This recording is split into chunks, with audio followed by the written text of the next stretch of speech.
آپ میں سے کتنوں نے مشل فوکو کو پڑھا ہے؟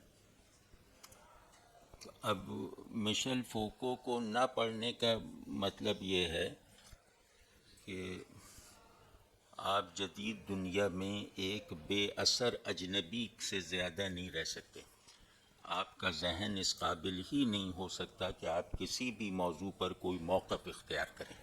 یعنی جس نے بھی مشل فوکو یا دیریدا وغیرہ کو نہیں پڑھا وہ جدید صورتحال پر کوئی موقف اختیار کرنے کے لائق ہے ہی نہیں. یعنی کوئی بھی تائیدی تنقیدی جو بھی موقف ہو.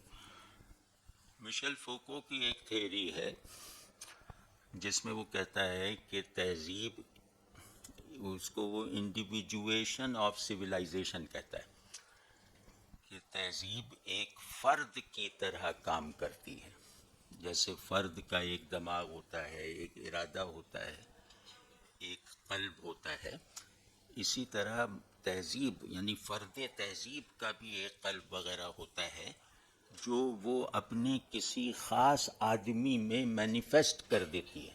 یعنی تہذیب اپنا فرد ہونا اپنے ہی مجموعے افراد میں سے کچھ افراد میں یا کسی فرد میں مینیفیسٹ کر دیتی ہے. جیسے یونانی تہذیب ہومر میں مینیفیسٹ ہو گئی، انگریزی تہذیب بیکن میں مینیفیسٹ ہو گئی، شیکسپیئر میں مینیفیسٹ ہو گئی. ٹھیک ہے نا؟ اسی طرح جنوبی ہند کی مسلم تہذیب اپنے دماغ اور دل کے ساتھ اقبال میں مینیفیسٹ ہو گئی ہے. تو اقبال کا دماغ ہماری تہذیب کا دماغ ہے، اقبال کا پیشن ہماری تہذیب کا پیشن ہے، اقبال کی ول ہماری تہذیب کی ول ہے. تو اقبال ہماری 20ویں صدی اور 21ویں صدی کی تہذیب میں اپنی تہذیب سے کہ ضمیر میں تخلیق پانے والی وہ شخصیت ہیں جس میں ان کی تہذیب نے اپنا فرد ہونا مینیفیسٹ کر رکھا ہے. تو آپ ان کو ذرا اس نظر سے دیکھیں کہ ان کا خیال ہماری تہذیب کے ذہن سے پیدا ہوا ہے، ان کا جذبہ ہماری تہذیب کے پیشن سے پیدا ہوا ہے، اور ان کا مقصود ہماری تہذیب کے ارادے سے جنم لیے ہوئے ہے. تو ان کو اس تعارف کے ساتھ جب آپ اپنی مدد کے لیے استعمال کریں گے تو اس کا ایفیکٹ زیادہ ہوگا. جاوید صاحب، ایک سوال بہت اہم رہتا ہے کہ اقبال کے اوپر تنقید ہوتے ہوئے کہ کبھی اقبال کہتے ہیں کہ اقبال بھی اقبال سے آگاہ نہیں ہے، یا میں خود بھی نہیں اپنی حقیقت کا شناسا، اور ایک طرف وہ کہتے ہیں کہ متاع بے بہا ہے درد و سوز و آرزو مندی، مقام بندگی دے کے نہ لوں شان خدا بندی.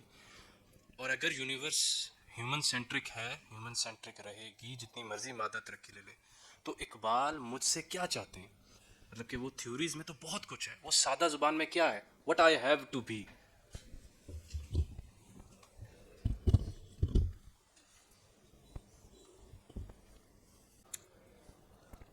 اقبال بہت سی چیزیں چاہتے ہیں، تو ہم تھوڑا سا مختصر کرتے ہیں کہ اقبال نوجوانوں سے کیا چاہتے ہیں. اقبال بنیادی طور پہ چاہتے ہیں کہ اپنے آئیڈیا آف بینگ کو ایکچوئلائز کرو. یہ تو ان کی خواہشات کا خلاصہ ہے، جس کو وہ آئیڈیا آف بینگ خود ہی ہے کہ اپنی خودی اور اس کے حقائق کا مظہر بنو. تو لیکن کچھ چیزیں وہ بہت واضح کر کے ٹکڑوں میں بتاتے ہیں کہ میری قوم کے نوجوانوں کو ایسا ہونا چاہیے. کئی جگہوں پر ہے کہ محبت مجھے ان جوانوں سے ہے، ستاروں پہ جو ڈالتے ہیں کمن. تو یا وہ نژاد نو سے خطاب جو جاوید نامہ میں ہے، وہ بہت غور سے پڑھنے کی چیز ہے. تو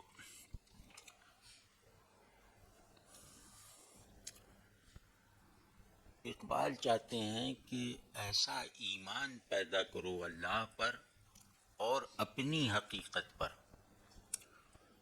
جو تاریخ پر غالب رہے.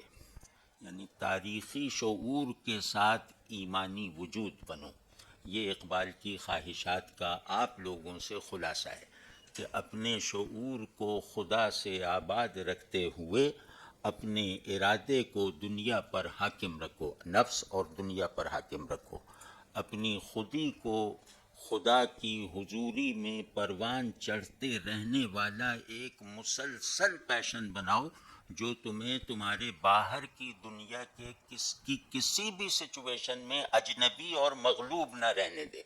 یہ اقبال کے پیغام کا آپ لوگوں سے خلاصہ ہے کہ ایمانی شعور کے ساتھ ارے ایمانی وجود کے ساتھ تاریخی شعور پیدا کرو اور اللہ سے اپنی وجودی نسبت کو اس درجے پر جا کر بیدار رکھو کہ تاریخ کا کوئی بھی مرحلہ تمہیں اجنبی نہ بنا سکے، تمہیں مغلوب نہ کر سکے.